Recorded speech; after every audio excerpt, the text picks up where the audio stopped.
Sir ಈಗ ರಿಕ್ಕಿಯವರ ಪರಿಸ್ಥಿತಿ ಹೇಗಿದೆ ಸರ್? ಫಸ್ಟ್ ರಿಕ್ಕಿಯವರಿಗೆ ನಿನ್ನೆ ನಡೆದಂಥ ಗುಂಡಿನ ದಾಳಿಯಲ್ಲಿ ಈ ಮೂಗಿನ ಭಾಗದಲ್ಲಿ ಭಾಳ ಗಾಯ ಆಗಿತ್ತು. ಅದನ್ನು ಡಾಕ್ಟ್ರಿಗಾಗಲೇ ಚಿಕಿತ್ಸೆ ಕೊಟ್ಟು ಅದನ್ನು ಆಪರೇಷನ್ ಮಾಡಿದ್ದಾರೆ. ಮತ್ತು ಬಲಗೈಯ ಈ ಒಂದು ಇದರಲ್ಲಿ ಆ ಗುಂಡಿನ ಅಂಶ ಇದರಲ್ಲಿ ಬಲಗೈಯಲ್ಲಿ ಸೇರಿಕೊಂಡಿತ್ತು, ಅದನ್ನು ಆಪರೇಷನ್ ಮಾಡಿ ತೆಗೆದಿದ್ದಾರೆ. ಸೊ ಆತಂಕ ಪಡೋಂಥದ್ದೇನಿಲ್ಲ, ಚೇತರಿಸ್ಕೊಳ್ತಾರೆ. ಆದರೆ ಈ ಘಟನೆ ನಡೆದಿರ್ತಕ್ಕಂಥದ್ದನ್ನ ನಾವೆಲ್ಲರೂ ಸಹ ತೀವ್ರವಾಗಿ ಖಂಡಿಸಬೇಕಾಗುತ್ತೆ. ಭಾಳ ವರ್ಷಗಳಿಂದ ನಮ್ಮೊಟ್ಟಿಗೆ ಆತ್ಮೀಯರಾಗಿದ್ದರು. ತನ್ನ ತಂದೆ ಮಾಡಿಕೊಟ್ಟಂಥ ಸಂಘಟನೆಯಲ್ಲಿ ಅನೇಕ ರೀತಿಯ ಸಮಾಜಮುಖಿ ಕೆಲಸಗಳಲ್ಲಿ ನಮ್ಮ ಬೆನ್ನೆಲುಬಾಗಿದ್ದರು. ಅಂಥ ವ್ಯಕ್ತಿಗೆ ಈ ಘಟನೆ ನಾವೆಲ್ಲರೂ ಸಹ ಖಂಡಿಸಬೇಕಾಗುತ್ತೆ. ಯಾಕೆಂತಂದರೆ ಇನ್ನು ಯುವಕ, ಆ ರೀತಿಯ ಮನಸ್ಥಿತಿ ಇರ್ತಕ್ಕಂಥವ್ರನ್ನ ಖಂಡಿತವಾಗ್ಲೂ ನಮ್ಮ ಪೊಲೀಸ್. ಸರ್, ನನ್ನ ರೆಸಿಗ್ನೇಷನ್ ಯಾಕೆ ಸರ್? ನಾನೇ ಜಾಬ್ಸ್ ನ ಕ್ರಿಯೇಟ್ ಮಾಡಿ ಬಾಸ್ ಆಗ್ಬೇಕು ಅಂತಿದ್ದೀನಿ. ಹೇಗೆ? Boss Vala B the boss. ಇಲಾಖೆ ಬಂಧಿಸ್ತಾರೆ ಅಂತಕ್ಕಂಥ ಒಂದು ಭರವಸೆ ನಮಗಿದೆ. ಯಾಕೆಂತಂದರೆ ಎಂತೆಂಥ ಕೇಸ್ಗಳನ್ನ ಭೇದಿಸಿರ್ತಕ್ಕಂಥ ನಮ್ಮ ಕರ್ನಾಟಕ ಪೊಲೀಸ್ನವ್ರ ಬಗ್ಗೆ ನಮ್ಗೆ ಹೆಮ್ಮೆ ಇದೆ. ಹಾಗಾಗಿ ಪೊಲೀಸ್ ಇಲಾಖೆ ಈಗಾಗಲೇ ಕಾರ್ಯಪ್ರವೃತ್ತರಾಗಿದ್ದಾರೆ. ಗೊತ್ತಿಲ್ಲ, ಇವತ್ತಿನ ಸಂಜೆ ಒಳಗೆ ಏನಾದರೂ ಆಗಬೇಕು ಅಂತೇಳಿ ಪೊಲೀಸ್ ಇಲಾಖೆಗೆ ಆಗ್ರಹಿಸ್ತಾ ಇದ್ದೀನಿ. ಯಾಕೆಂದರೆ ಜಯ ಕರ್ನಾಟಕ ಸಂಘಟನೆ ಅಂತಂದರೆ ರಾಜ್ಯದ 30 ಜಿಲ್ಲೆಯಲ್ಲಿರ್ತಕ್ಕಂಥದ್ದು. ಕಳೆದ 17 ವರ್ಷಗಳ ಹಿಂದೆ ಮುತ್ತಪ್ಪರವರು ಸ್ಥಾಪಿಸಿದಂಥ ಜಯ ಕರ್ನಾಟಕ ಸಂಘಟನೆ ಲಕ್ಷಾಂತರ ಕಾರ್ಯಕರ್ತರನ್ನ ಒಳಗೊಂಡಿರ್ತಕ್ಕಂಥ ಸಂಘಟನೆ.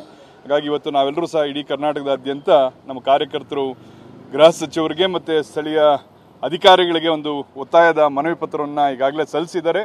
ಜಿಲ್ಲೆಗಳಲ್ಲಿ ತಮ್ಮದೇ ಆದಂಥ ಧ್ವನಿಯನ್ನು ಒಂದು ಸಾಂಕೇತಿಕವಾಗಿ ಎತ್ತಿದ್ದಾರೆ.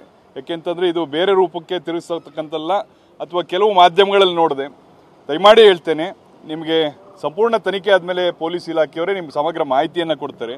ಕೆಲವರು ನಿರೂಪಕರು ತಮ್ಮದೇ ಆದಂಥ ವ್ಯಾಖ್ಯಾನದಲ್ಲಿ ಕೂತ್ಕೊಂಡು ಹಿಂಗಾಗಿರ್ಬೋದು ಹಂಗಾಗಿರ್ಬೋದು ಅಂತೇಳಿ ಹೇಳ್ತಕ್ಕಂಥದ್ದನ್ನ ನಿಜವಲ್ಲ ನೋವಾಗುತ್ತೆ. ಯಾಕೆಂತಂದ್ರೆ ಯಾರಿಗೇ ಇರಲಿ, ನಾಳೆ ನಿಮ್ಮ ಮನೆಯಲ್ಲಿ ಯಾರಿಗಾದ್ರೂ ಒಬ್ರಿಗೆ ಹಿಂಗಾದಾಗ ಅದನ್ನು ದಯಮಾಡಿ ನೀವು ಮಾಡ್ಕೊಳ್ಳಿ, ಆತ್ಮವಿಮರ್ಶೆ ಮಾಡ್ಕೊಳ್ಳಿ. ನಾವು ಇನ್ನೊಬ್ಬರನ್ನ ವಿಮರ್ಶೆ ಮಾಡ್ತಕ್ಕಂಥದ್ದಲ್ಲ.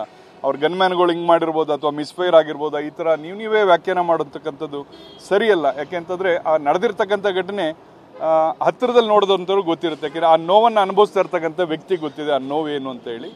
ಹಾಗಾಗಿ ಯಾರನ್ನೂ ಸಹ ಟೀಕೆ ಮಾಡ್ತಕ್ಕಂಥದ್ದಲ್ಲ. ಯಾಕೆಂದ್ರೆ ನಮ್ಮ ಪೊಲೀಸ್ ಇಲಾಖೆ ಭಾಳ ಸೂಕ್ಷ್ಮವಾಗಿ ಇದನ್ನು ಪತ್ತೆ ಹಚ್ತಾರೆ ಮತ್ತು ಸಂಬಂಧಪಟ್ಟಂಥವ್ರು ಯಾರಿದ್ದಾರೆ ಇದ್ರ ಮೇಲೆ ಅವ್ರಿಗೆ ಕ್ರಮ ಜರುಗಿಸ್ತಾರೆ ಅಂತಕ್ಕಂಥದ್ದು ನನ್ನ ಒಂದು ಭರವಸೆ ಇದೆ. ಇಲ್ಲ, ಅದೇನಾಗಿದೆ ಅಂದರೆ ಈ ಜಾಗ ಭಾಳ ಸೂಕ್ಷ್ಮವಾದ ಜಾಗ, ಮಾತನಾಡ್ಲಿಕ್ಕೆ ಆಗಲ್ಲ. ಯಾಕೆಂತಂದರೆ ಇದು ಸರ್ಜರಿ ಮಾಡಿರ್ತಕ್ಕಂಥದ್ರಿಂದ ಮಾತನಾಡಲಿಕ್ಕೆ ಕಷ್ಟ ಆಗುತ್ತೆ. ಮಾತಾಡಿದ್ರೆ ಬ್ಲೀಡಿಂಗ್ ಶುರುವಾಗುತ್ತೆ. ಆ ಕಾರಣಕ್ಕೋಸ್ಕರ ಮಾತನಾಡ್ಲಿಕ್ಕೆ ಆಗಲ್ಲ. ಸ್ವಲ್ಪ ರೆಸ್ಟ್ ಅವಶ್ಯಕತೆ ಇದೆ, ವಿಶ್ರಾಂತಿ ಬೇಕಾಗಿರೋದ್ರಿಂದ ಇನ್ನೂ 1 ದಿನ 2 ದಿನ ಮುಕ್ತವಾಗಿ ಮಾತನಾಡಲಿಕ್ಕೆ ಕಷ್ಟ ಆಗುತ್ತೆ. ಇಲ್ಲ, ವಾರ್ಡಿಗೆ ಶಿಫ್ಟ್ ಮಾಡಿದ್ದಾರೆ, ಬಟ್ ಅದು ಸ್ಪೆಷಲ್ ಕೇರಲ್ಲಿ ಅದನ್ನು ನೋಡ್ಕೊಳ್ತಾ ಇದ್ದಾರೆ.